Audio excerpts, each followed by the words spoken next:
जालिम समाज, जालिम निज़ाम और यह जालिम मौसम, बड़ी अजीब किस्म की कैफियत है। कौम हमारी बड़ी परेशान है। आज अगर बूंदाबांदी बारिश ना होती तो मैं आपके लिए तमाम अशिया खुर्दनोश और अजनास लेकर आता, एक एक उठाकर आपको दाम बताता कि जो चीज़ें मेरे बचपन के अंदर सब्ज़ी वाला फ्री में थैली में डाल दिया करता था, जैसे धनिया, पुदीना, हरी मिर्चें, इनके दाम आजकल क्या चल रहे हैं। आप हैरान होते। अवामी नोयत की गुफ्तगू थोड़ी मैं करता हूँ, मकबूलियत में आहिस्ता आहिस्ता इजाफा होता है। मैं चाहता नहीं हूँ कि ज़्यादा मकबूल हूँ, लेकिन बात में वज़न रहे, इसलिए कोशिश यही करता हूँ कि अवामी पस मंज़र पेश करूँ। हैरानगी की बात यह है कि महंगाई में वक्त के साथ साथ इजाफा होता चला गया, पैदावारी लागत में भी इजाफा हो गया। हर तरह से अगर आप देखें, हर चीज़ की कीमत और कदर बढ़ गई है। जेब में पड़ा पैसा ऐसा महसूस होता है जैसे गल रहा है, वाकई में गल रहा है। मेरे बचपन में जो चीज़ें 5 रुपए में आ जाया करती थी वो आज शायद 100 रुपए के नोट में भी नहीं आती। एक मिसाल दे रहा हूँ, इतनी कदीम चीज़ नहीं हूँ मैं, लेकिन फिर भी आपको बता रहा हूँ कि वो चीज़ें जो 5 रुपए में आ जाया करती थी आज 100 रुपए में भी नहीं दस्तयाब। ये तो एक बात हो गई ना। अब इसका फ्लिप साइड थोड़ा refined for our bureaucrats in Islamabad. बात यह कि they are completely aloof of the world, they are naive, they are मासूम, they don't know what is going on in the country right now. उसमें issue problem यह आता है कि लोग तब तक रियलाइज नहीं करते unless they are faced with the realities of life. Right now they are cushioned. अच्छा, this is for Islamabad and Rawalpindi as well. ये मैं आपको क्लियर बात बता रहा हूँ। I myself am a person जो ये कह सकता है कि मैं एक सरकारी अफसर का भी बेटा हूँ और मेरे वालिद साहब उससे पहले फौज में थे, तो इस वजह से मैं आपको बता सकता हूँ कि I am completely cushioned in childhood. मुझे नहीं पता था दुनिया में क्या होता है, मासूमियत से रह रहा था, आज रियलिटीज का पता लगा। अच्छा, यहां फिर एक और ट्विस्ट, अब यहां एफबीआर की तरफ। एफबीआर वालों का भी यही, जहां ब्यूरोक्रेट्स को एड्रेस किया, एफबीआर वालों का भी यही मसला रहा है।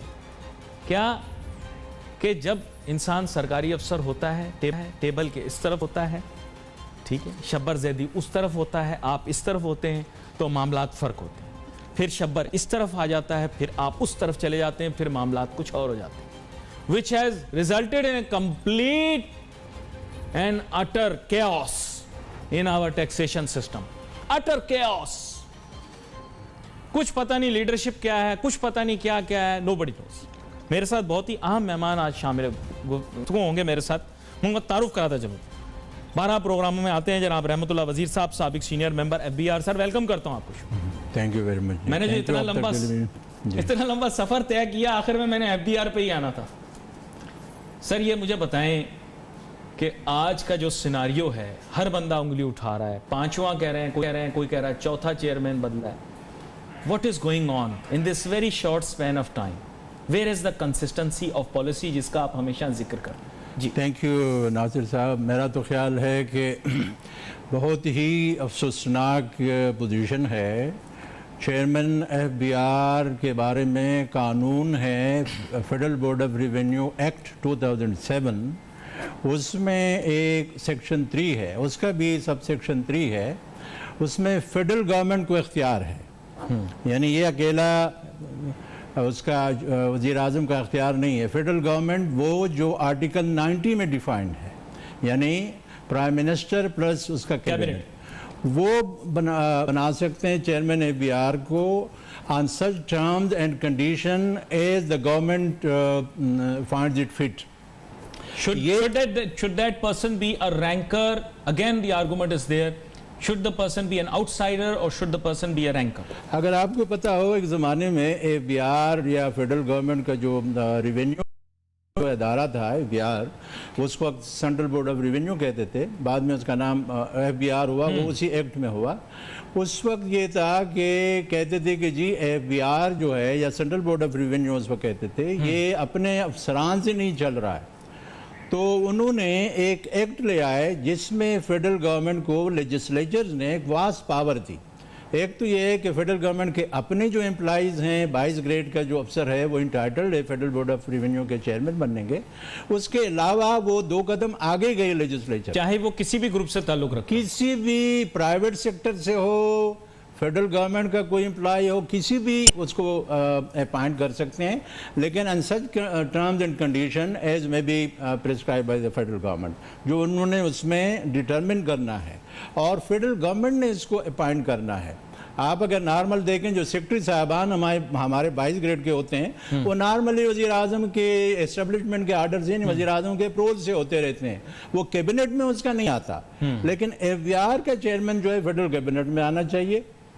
इसमें अगरचे टेन्योर नहीं लिखा हुआ है कि, लेकिन नॉर्मली जो सुप्रीम कोर्ट ने अनीता तुराब के केस में तय किया हुआ है, नॉर्मली 3 साल के लिए होना चाहिए चेयरमैन एफबीआर, वो ऑलरेडी सेटल्ड हैं। अब यहाँ अगर हम देखें जो पिछली चेयरमैन साहबा थी वो नौशीन अमजद साहबा, वो तकरीबन otherwise as well.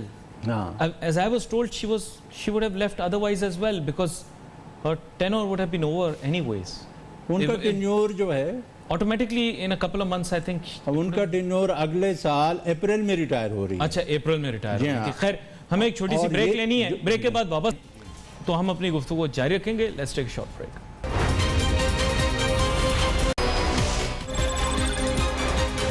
नाजरीन वेलकम बैक आफ्टर ब्रेक। गुफ्तगू हमारी जारी है। रहमतुल्लाह वज़ीर साहब से बात हो रही है और रहमतुल्लाह वज़ीर साहब आस्टिंग एक फिनोमेना देखो, ब्रेक में भी मैं आपसे बात कर रहा था, सारी दुनिया ने बात कर ली, चेयरमैन एफबीआर बदल गया, किसी एक ने भी किसी एफबीआर के बंदे को बुला के ये नहीं पूछा कि ये क्या रूल्स हैं, क्या सिस्टम है। ये तो आप कम से कम में खराज तहसीन पेश करें कि कम से कम हम एफबीआर वालों से ही पूछ रहे हैं कि भाई ये मामला क्या है। यहाँ पर तो हर बंदा जो है वो एक्सपर्ट ऑन एवरीथिंग है, ABCD, एनीबॉडी कैन दानिश्वर, हर बंदा बैठ के स्पेकुलेट कर रहा है। तो इस बारे में मैं चाहूँगा थोड़ी सी आप राय दें कि रेलिवेंट पर्सन को भी पूछना ज़रूरी है। मेरा ख्याल है आप बिल्कुल सही कह रहे हैं कि ये एफबीआर के जो रेलिवेंट लोग हैं उनको पता है कि एफबीआर के कवानीन क्या हैं और उनकी पोस्टिंग और ट्रांसफ़र का जो मेकनिज़म है वो ख़ुद एफबीआर एक्ट में, यानी हाईएस्ट लेवल पे जो चेयरमैन एफबीआर है उसका एक मेकनिज़म लॉ के अंदर खुद मौजूद है।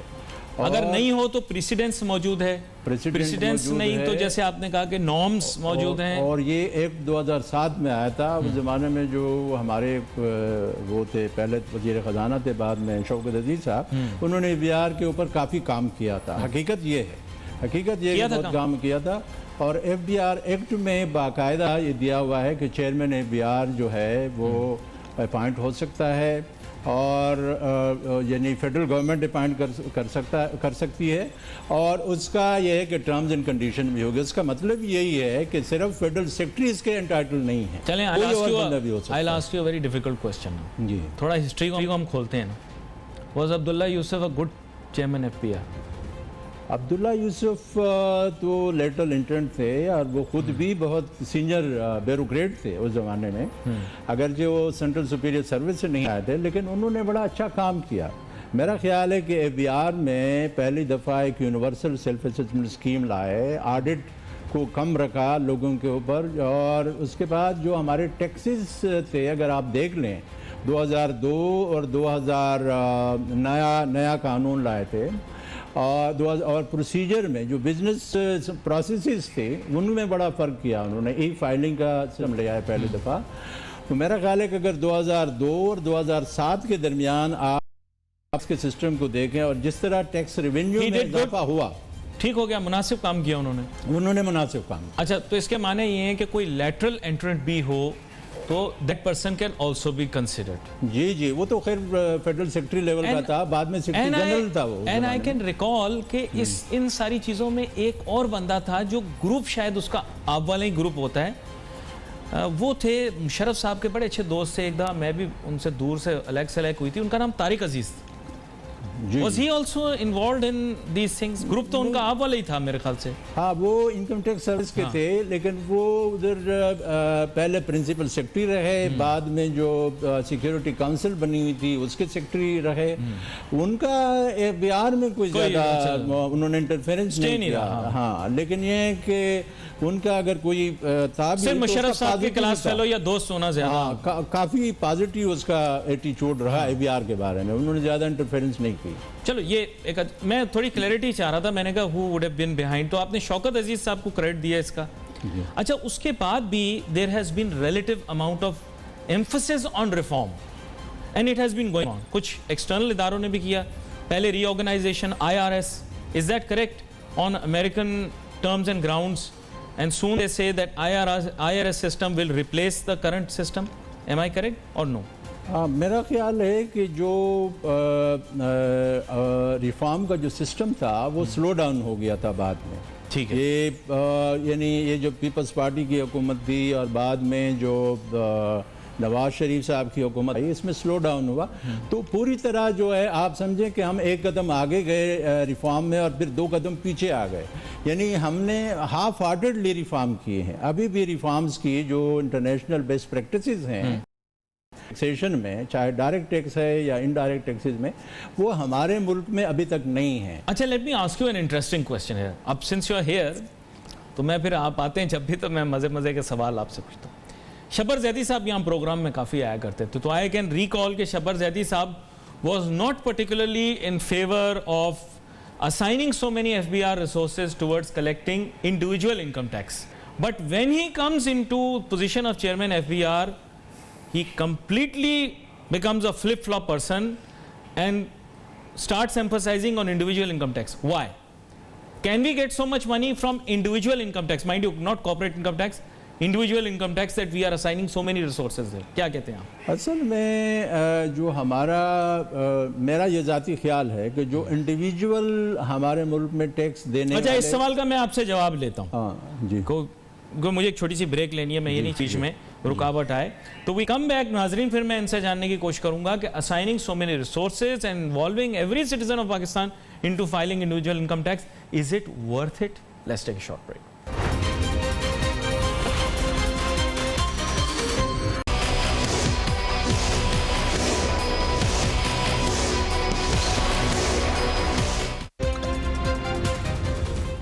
FBR से याद आया, बचपन में मैं बड़े शौक से गेम खेला करता था, म्यूजिकल चेयर। कभी कुर्सी पर मैं बैठ जाता था, कभी कुर्सी पर वो बैठ जाती थी, वो बैठ जाते थे। फिर यह है कि घूमते रहते थे, हम घूमते रहते थे, गाना चलता रहता था। रहमतुल्लाह वज़ीर साहब, बड़ा वैसे मज़ा आ रहा है, इतनी बड़ी तंज़ीम, इतना बड़ा इदारा और इस तरह का सिलसिला चल रहा है, चेयरमैन FBR बदलते जा रहे हैं। लेकिन आप जो बात कर रहे हैं, आपने फ़र्द की नहीं बल्कि निज़ाम की बात की। यहाँ पर ब्रेक पे जाने से पहले मैंने आपसे एक बड़ी अहम बात की। शब्बर जैदी साहब, हो सकता है प्रोग्राम देख भी रहे हो सकता है आप पहचाने ना पहचाने, अपने बयान को माने ना माने, ज़माना था बदल गया, अल्लाह ताला ओहदा देता है, इंसान काम ना दिखाए तो फिर सारी ज़िंदगी उसकी जो मेहनत होती है वो तेल हो जाती है। लेकिन खैर एनीवे, तो शब्बर जैदी साहब ने कहा कि जनाब इंडिविजुअल इनकम टैक्स, ऐसे मेरा ख्याल है, हो सकता है कि उन्होंने ऐसा ना कहा हो, मेरा जो ख्याल है मैं बता रहा हूँ, उन्होंने कहा कि इंडिविजुअल इनकम टैक्स कलेक्ट करने में हमारी ज़्यादा रिसोर्सेज लगती हैं, इससे बेहतर ये है कि कोई मुतबादिल निज़ाम लाया जाए इंडिविजुअल इनकम टैक्सेस को कलेक्ट करने का। फर्दन हर सैलरीड पर्सन अपना इनकम टैक्स रिटर्न जमा करवाता है। सर, FBR के इनकम टैक्स के ऑफिसर्स का फालतू में टाइम ज़ाया होता है। ये काम पहले की तरह एम्प्लॉयर के ज़रिए क्यों नहीं किया जा सकता? मुझे सिर्फ इतना बता दें सर। जी, ये बुनियादी तौर पे जो हमारे यहाँ इंडिविजुअल है, उनकी जितनी हमारी आबादी है और जितने हमारे लोगों की इनकम है, उसके हिसाब से गुशवारे बहुत कम फाइल हो रहे हैं। और टैक्स भी जो हमारे इंडिविजुअल हैं बहुत कम टैक्स देते हैं। दुनिया में शायद बहुत ही कम ममालिक हैं, मासिवाय अफ़गानिस्तान, ईरान वगैरह को छोड़ के, या वो जहाँ पेट्रोल वगैरह की रिसोर्सेज हैं। हमारा सबसे कम जो हमारा इंडिविजुअल टैक्स पेयर है वो टैक्स दे रहा है, और यानी रेगुलर टैक्स का दे रहा है। वैसे तो हमारी विद होल्डिंग टैक्स का एक बहुत बड़ा रिजीम है और इनडायरेक्ट टैक्सेस बहुत ज़्यादा हैं, वो टैक्सेस तो वो दे रहे हैं। लेकिन यह है कि जो रेगुलर टैक्स रिटर्न फाइल करने का है, क्योंकि कानून में जो इंडिविजुअल है वो खुद रिटर्न फाइल करने का मजाज हो गया ना, मजाज है। हाँ, अगर सैलरी का आसानी पैदा करने के लिए, चूंकि सैलरीड पर्सन की तमाम टैक्सेस वहाँ विदहोल्ड होती है और एम्प्लॉयर को सब पता होता है, तो वो उनका गोशवारा जमा कर सकते हैं। माँ सिवाय ये कि उनके कोई वेल्थ स्टेटमेंट में कोई चीज़ हो या कोई दूसरी इनकम हो, कोई अदर सोर्स जैसे पहले एम्प्लॉयर्स क्या करते थे कि ईयर के आखिर में एम्प्लॉय को कहते थे कि साहब ये आपका इनकम टैक्स रिटर्न है, इसको साइन कर दें, अगर कोई एडिशनल सोर्स ऑफ इनकम है तो उसको इसमें ऐड कर दें, फिर आप खुद जाके जमा करवा दें अगर कोई है तो ज्यादातर लोग वहीं पर ही एम्प्लॉयर के जरिए टैक्स फाइल करवा दिया करते थे। सर हर फर्द ये को ठीक है, टैक्स कंसल्टेंट के पास जाना, 2-2.5 हज़ार रुपए देकर टाइपिंग करवाना, क्या जरूरत बिला वजह करना। हाँ, ये ठीक आप बात कर रहे हैं कि उनको ये सहूलत देनी चाहिए जिनका कोई और इनकम नहीं है। अगर कोई और इनकम है किसी को तो वो खुद अपना गोशवारा जमा करें, और वेल्थ स्टेटमेंट जो है वो अगर 5 साल में एक दफ़ा भी फाइल करता है तो मेरा ख्याल है सैलरीड पर्सन के लिए उसकी एग्जम्पशन होनी चाहिए। या अच्छा, ये एक तीन लोगों के जो स्टाफ अफसर हैं वो ये नोट कर लें ताकि शाम को ये उनको पुटअप कर दें। एक वजीर आजम इमरान खान साहब के स्टाफ अफसर जो कि मेरे ख्याल प्रोग्राम रेगुलर देखते हैं, प्रिंसिपल इंफॉर्मेशन ऑफिसर, वो नोट डाउन कर लें ये वाली बात जो भी की गई है। दूसरा ये है कि हमारे हमाद अजहर साहब, मुझे नहीं पता उनको कोई इख्तियार दिया हुआ या नहीं दिया हुआ, लेकिन वो भी अपने पास नोट कर लें। इसके अलावा चेयरमैन FBR भी अगर उनके ऑफिस से कोई देख रहा है तो ये नोट कर ले, बड़ा इंपॉर्टेंट है। आपको लोग सर दुआएं देंगे, वरना अगले दिन आपकी ट्रांसफर हो जाएगी, बंदे लोग याद नहीं रखते। तो और एक और बात है बड़ी हसीन, मुझे एक मेरे अंकल ने बताई थी जो कि काफ़ी मशहूर आदमी थे। उन्होंने कहा यार रिटायर्ड बंदे की गल तो कुत्ता भी नहीं मानता, तो ऐसा ना हो कि कल आप लोग रिटायर हो जाएं, आप सोचते रहें कोई नेकी का काम करना था, ये नेकी का काम आप कर जाएं, लोग आपको दुआएं देंगे, हो सकता है नौकरी भी पूरा टर्म चल जाए। जी सर, सॉरी बीच में मैंने लुकमा दे दी, माजरत जी। और आपने दूसरी बात जो की थी कि कारपोरेट सेक्टर जो है और हमारा जो नॉन कारपोरेट सेक्टर है उसमें हमें क्या करना चाहिए। दुनिया में असल में जो कारपोरेट सेक्टर है हमारा वो बहुत वीक है। हमारा कारपोरेट सेक्टर, हमारे पास तकरीबन 70-80 हज़ार या शायद 95 हज़ार के करीब लाख के अंदर तो हमारे यहाँ कंपनीज हैं जिनमें जो गोशवारे जमा करने वाले हैं वो 30-35 हज़ार हैं सिर्फ, यानी हमारे यहाँ। But they are still the largest contributors towards, और उनका टैक्स की कंट्रीब्यूशन जो है वो 80-85% जो है वो कारपोरेट सेक्टर से आता है। यहाँ पर मुझे कहा जा रहा है ब्रेक लेने का, ब्रेक लेते हैं फिर दोबारा वापस आते हैं। अब ये देखते हैं अगर 80% प्लस से ज़ायद जो है वो कॉर्पोरेट सेक्टर टैक्स दे रहा है तो आप क्यों बिला वजह सिटीजन्स ऑफ पाकिस्तान को तंग कर रहे हैं कि वो जा के अपना गोशवारा अलग-अलग जमा करवाएं, लोगों की दुआएं लें। यकीन करें दुआ काम कर जाएगी। यहाँ पर आपके टैक्स टारगेट मीट नहीं होंगे, लेकिन आप लोगों की दुआएं लें। Let's take a short break.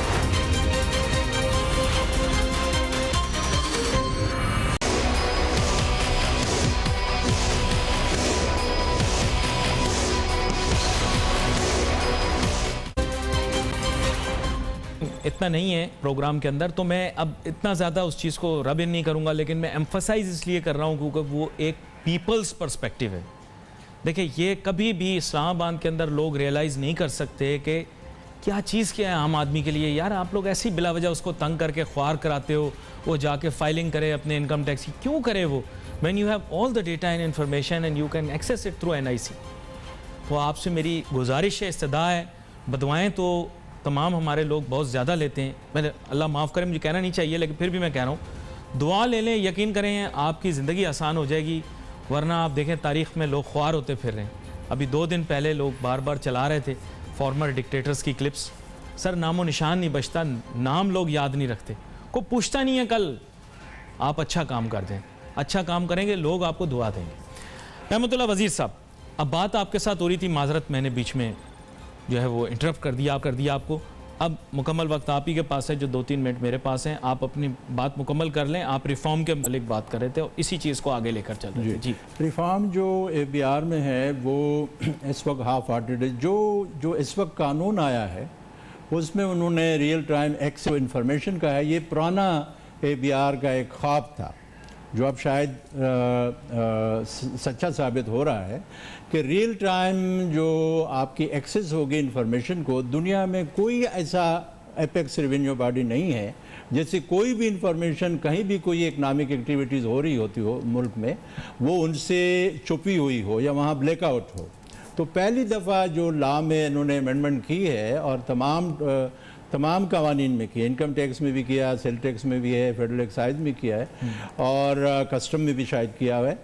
तो इससे डेफिनेटली बड़ा फ़र्क होगा कि अगर आपके पास नादरा की इंफॉर्मेशन है, आपके पास बैंकों की इंफॉर्मेशन है, तो एफबीआर में एक सेंट्रलाइज्ड डेटा बैंक बनेगा और हर टैक्स पेयर का एक प्रोफाइल उन इंफॉर्मेशन की बुनियाद पे, और टैक्स पेयर ने जो खुद दिया है, प्रोविंशियल डिपार्टमेंट, एक्साइज डिपार्टमेंट है, या जो प्रोविंशियल केडीए वगैरह हैं, एलडीए वगैरह हैं, जो डेवलपमेंट सीडीए वगैरह हैं, जो प्रॉपर्टीज़ को डेवलप करने वाले इदारे हैं, और कंस्ट्रक्शन की जो मुख्तलिफ़ कंपनियां हैं बड़े बड़े मुल्क में, इन सब का डेटा अगर इकट्ठा किया जाए और इसकी बुनियाद पे एक सेंट्रलाइज डेटा बैंक हो और टैक्स पेयर को पता हो कि तमाम इंफॉर्मेशन, उसकी जितनी भी इंफॉर्मेशन है बैंक में है या कहीं और है, वो सब एफबीआर में मौजूद हैं, तो कोई भी अपना गोशवारा गलत जमा नहीं कर सकता। बल्कि दुनिया के ऐसे ममालिक हैं जहां खुद जो उनका एपेक्स रेवेन्यू बॉडी है वो खुद उनका गोशवारा भी जमा करते हैं साल के एंड में, चूँकि तमाम एक्टिविटीज़ होती हैं, तो बहुत आसानी से उनके गोशवारे बनाए जा सकते हैं। मेरे पास क्योंकि आपको पता है कि महदूद होती है, कोशिश करता हूँ कि आपके साथ जितने भी मौज़ूआत हूँ कवर कर लूँ। Wait for your message on Facebook. यहाँ पे अली नासिर हमारी टीम को जा दीजिए। अल्लाह हाफ़िज़।